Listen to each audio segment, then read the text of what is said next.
안녕하세요. 직장인 투자자 A입니다. 오늘 정말 어마어마한 떡락이 있었네요. 아마 낮 동안 굉장히 놀라셨을 겁니다. 이렇게 놀라셨을 거란 말을 매일 하는 거 보니 하루하루 장이 정말 다이나믹한 것 같은데요.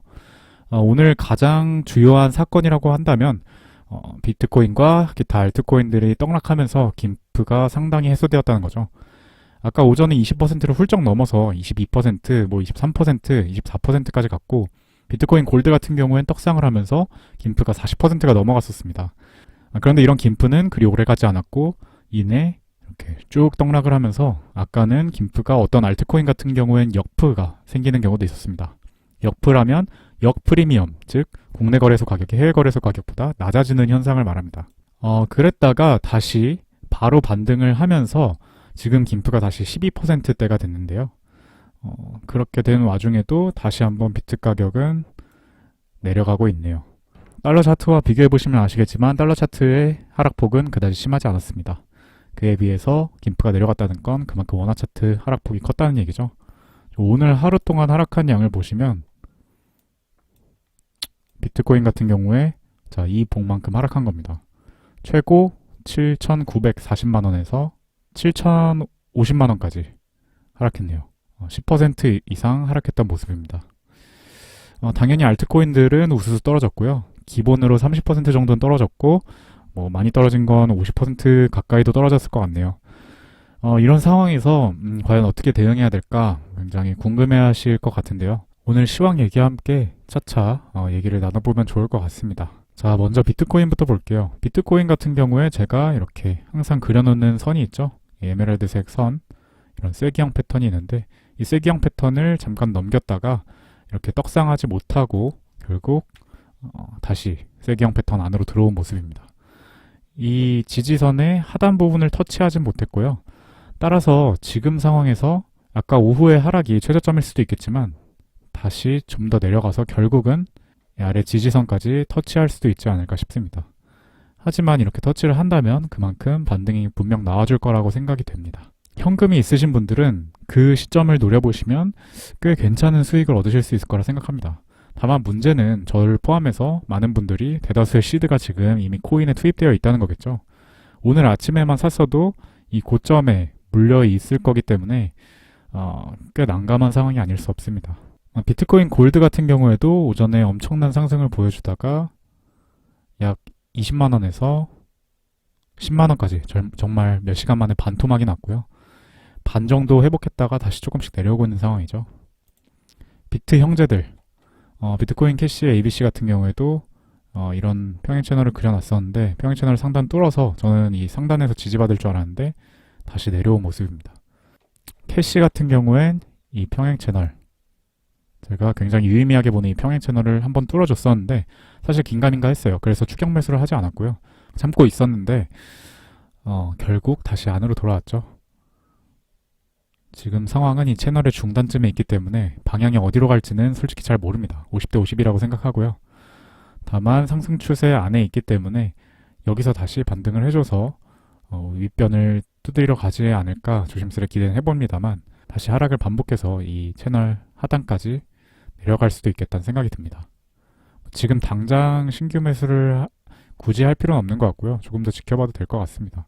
이때 같은 경우에도 상단 찍고 내려와서 중간쯤에서 잠깐 지지해주면서 버티다가 결국은 하단을 찍으러 갔었죠. 다시 말하면 지금 평단이 플러스이신 분들은 만약 반등을 준다면 어느 정도 선에서 코인 비중을 좀 줄이고 현금 비중을 어느 정도 늘려놨다가 다시 한번 지지를 완전히 받는다 그리고 올라간다 싶으면 매수하시든지 아니면 아예 떨어졌을 때 하단을 노려보는 것도 안정적인 투자의 한 방법일 것 같습니다.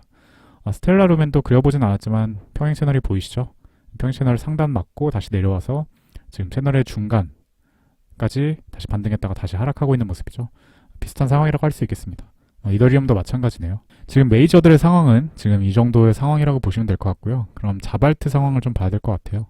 이렇게 아예 평행 채널 자체가 깨져버린 코인들도 있고요. 자, 제가 많이 매수했던 크립토닷컴 체인.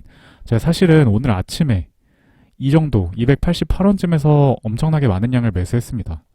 이 채널 상단으로 바로 뚫으러 가는데 맞고 내려오더니 아예 개떡락을 해버렸죠. 그래서 저는 지금 매수 평균이 여긴데 마이너스 중이고요. 하지만 제가 섣불리 매도를 하지 않았던 이유도 있습니다. 보시면은 비단 크립토닷컴 체인뿐만이 아니고 다른 코인들도 마찬가지인데요. 이렇게 하루 사이에 급등과 급락을 하면서 이 채널의 상단과 하단을 다 찍었습니다. 보시면은 이 윗변을 한번 찍고 이 기울기만큼 요 최저점에서 기울기를 그려서 평행 채널 하단을 만들었을 때 이 하단을 딱 찍고 올라오거든요. 기울기가 같다는 걸 의미합니다. 즉 반등이 나올 지점에서 나와줬다라는 거로 저는 보고 있고요. 단 안 좋은 점은 이렇게 기본적으로 상승 지지선이 있었는데 이 지지선은 뚫고 내려갔고 다시 반등했다가도 이 지지선 부분에서 다시 맞고 내려온 모습이죠. 즉 과연 이 지지선이었던 부분을 다시 뚫고 위로 바로 올라갈 수 있을지에 대해서 굉장히 의심이 되긴 합니다. 차라리 더 가능성 높은 건 이제 한번 하락했다가 지지선이었던 부분을 맞고 내려왔다는 건 이 부분이 이제 저항선이 됐다는 거고요. 서서히 하락을 반복하든지 아니면 이 부분에서 좀 다져주면서 다시 채널의 하단을 두드리러 가지 않을까. 그래서 뭐 이렇게 여기서 지지받고 다시 올라오든지 말든지 하지 않을까라는 생각은 듭니다. 따라서 이것도 역시 제 평단이 온다면 어느 정도 코인을 매도하면서 이제 현금 비중을 좀 확보할 것 같고요. 다만 그럼 지금 손절을 할 거냐? 그랬을 때 역시 이게 과연 이렇게 하단으로 갈지 아니면은 바로 올라와서 다시 지지선 위로 올라와서 지지를 받아줄지는 아직은 모른다고 생각합니다. 조금 더 지나봐야 알 것 같고요. 어쨌든 반등이 나올 지점에서는 나와줬다. 그것은 긍정적이다. 하지만 단기적으로는 일단 하락이 너무 거셌기 때문에 바로 상승을 해줄지는 의문이다 라는 겁니다. 제로엑스도 마찬가지네요. 평행 채널 하단에서 딱 맞고 올라왔죠. 그러나 이 보라 같은 코인들도 있습니다. 이렇게 평행 채널을 그렸을 때 이 채널 하단을 완전히 뚫고 내려왔다가 반등을 했는데도 정확히 이 채널 하단 부분에서 다시 맞고 내려왔죠. 이 경우에는 보통 평행 지지선을 생각해 보면 뭐 이 정도 선 또는 지금 반등 나온 뭐 이 정도 선도 뭐 지지선이라고는 할 수 있겠는데요. 참 정확한 타이밍을 찾기가 힘듭니다. 최악의 경우엔 이 평행 채널만큼 더 내려갈 수도 있거든요. 이 정도겠죠? IOST 같은 경우에도 하단에서 일단 맞고 올라왔네요. 12집스는 평행 채널을 그려봤을 때 채널 하단까지 뚫고 내려왔다가 지금 채널의 하단 부분에서 다시 맞고 내려가려고 하고 있는 모습이죠. 폴리메스는 여전히 안에 있고요. 지금까지 살펴본 것처럼 대부분이 이렇게 최고점 단위로 평행 채널 또 저점에서 평행 채널 그려보면 딱 그 평행 채널 안에서 하단까지 하락했음을 알 수는 있습니다. 거래량이 그렇게 많이 나오지도 않긴 했는데요. 오늘의 상황에 대해서는 크게 두 가지 해석이 가능할 것 같아요. 장기적으로 보면 긍정적이다. 왜냐하면 김프가 굉장히 컸다가 한번 해소됐기 때문에 오히려 다시 한번 상승의 동력을 얻을 수 있겠다라는 거고요. 그렇다면 앞으로의 상승은 어떤 코인들을 중심으로 진행이 될까 했을 때 일단 메이저 알트 장세가 지속이 되고 있었던 상황이므로 여전히 메이저 알트나 이제는 비트코인에 좀 더 집중을 해봐야 되는 때가 아닌가 싶습니다. 잡코인의 장세가 이미 한 달 넘게 지속을 했었기 때문에 그리고 다른 코인들로 이제 옮겨갔었던 상태이기 때문에 과연 잡코인 장세가 바로 다시 올까에 대해서는 솔직히 의문이 좀 있고요. 그래서 저도 계속해서 메이저 알트 쪽으로 좀 자산을 옮겨놓자라고 말씀을 드렸었죠. 저도 많이 못 옮겨놨었는데요.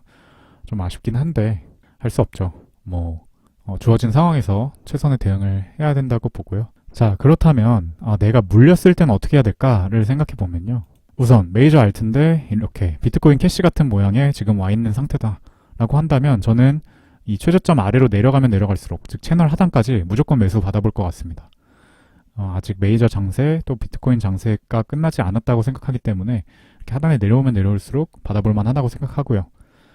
두 번째로 크립토닷컴 체인 같은 경우 좀 이렇게 생긴 경우 오늘 채널 하단을 찍고 올라왔던 경우 이 화살표대로 다시 채널 하단쯤 오면은 매수를 받아볼 수 있을 것 같습니다. 그런데 사실 채널 하단이고 뭐고 다 뚫고 내려간 친구들이 있죠. 이런 코인들 같은 경우에는 어떻게 해야 될까? 솔직히 제 전문 분야가 아니라서 잘 모르겠지만 지금도 반등이 나와줄 지점에서 한번 나와줬거든요. 이 경우에는 아까 말씀드린 코인들, 비트코인이든 아니면 메이저 알트 또는 오늘 채널 하단을 지켜준 코인들의 상황과 비슷하게 어쨌든 흘러갈 가능성은 높습니다. 그 코인들이 한 번 더 바닥을 다지고 상승을 시작하겠다 싶으면 이 코인들도 어느 정도 상승할 수 있겠고요. 하지만 패턴 자체가 상승 추세가 이미 어느 정도 망가져 버렸기 때문에 제대로 모양을 그리면서 회복을 하기에는 어느 정도 시간이 걸린다고 봅니다. 이런 코인들 같은 경우에는 오히려 물을 타실 거면 최대한 아래에서 아래점을 잡아서 물을 타셔야 할 것 같고요. 그렇지 않다면 오히려 물탈 돈으로 아까 말씀드렸던 다른 코인들을 신규 매수해 보시는 것도 저라면 나쁘지 않을 것 같습니다. 물론 저는 미래를 예측할 수 없고요. 제가 만약에 그런 상황이었다면 그렇게 대응하겠다라는 것입니다. 이렇게 물렸을 땐 사실 물 타는 게 무조건 좋은 방법은 아닌데요. 그래도 장기적으로 봤을 때 상승할 만한 메이저 알트다라면 물을 타볼 수 있지 않을까라는 생각이 듭니다. 일단은 하락한 지 얼마 안 됐기 때문에 뭐 오늘 밤이나 내일 아침까지 좀 더 지켜봐야 될 것 같고요. 자고 일어나서 모양이 어떻게 그려져 있는지 보고 다시 한번 대응을 해야 될 것 같습니다. 제 투자 내역도 보시면 지금 마이너스 중이에요. 얼마 전까지만 해도 플러스 한 500만 원 정도 됐었죠. 제가 수익금을 어느 정도 인출했었기 때문에 인출해서 사실 그 총 보유 자산이 5천만 원대로 줄어들었었는데 저는 오늘 급락을 하고 있을 때 입금을 다시 했습니다. 출금해왔던 돈 이때 무기가 되기 때문에 바로 입금했고 또 입금을 했던 이유는 아까 말씀드린 것처럼 이 평행 채널이 보였기 때문이에요. 반등이 나올 만한 데서 나와줬다고 생각을 했기 때문에 입금을 했던 거고요. 그래서 이번에는 자발트보다는 제가 좀 물려있어서 평단이 안 좋은 크립토닷컴 체인이나 아니면 아까 역프리미엄이 떴던 웨이브 그리고 비트코인과 비트코인 캐시를 샀습니다. 비트코인도 아까 사고 나서 바로는 플러스 뭐 2, 3%까지 갔는데 다시 내려오고 있네요. 비트코인 캐시도 원래 어느 정도 가지고 있었는데 소액밖에 없었기 때문에 추가 매수를 했고요. 다만 제가 아쉬운 건 지금 크립토닷컴 체인을 오늘 아침에 너무 많이 샀어서 지금 손실이 있다는 점이죠. 크립토닷컴 체인이 시총 14위 정도 되는 메이저 알트코인이긴 한데 모양새 자체는 저는 비트코인이나 비트코인 캐시를 지금은 사는 게 더 나을 것 같거든요. 신규 매수 하실 분들은 이렇게 최대한 안전하게 메이저 알트 위주로 매수를 하시기 바랍니다. 저도 크립토닷컴 체인이 지금은 물려있지만 탈출할 수 있다면 비중을 줄이고 다른 코인들로 좀 옮겨 타볼 생각입니다. 저는 일단 손실이 그렇게 크진 않기 때문에 일단은 존버고요. 내일 아침까지 지켜보고 다시 대응하려고 합니다. 계속해서 업데이트 드릴게요. 오늘 하루도 정말 고생 많으셨고요. 마음이 심란하시겠지만 마음 잘 다잡으시고 최선의 대응을 하기 위해 이럴 때일수록 정신 차려서 한번 같이 성공 투자했으면 좋겠습니다. 네, 그럼 오늘 영상은 여기까지고요. 오늘도 끝까지 시청해주셔서 감사합니다. 직장인 투자자 A였습니다.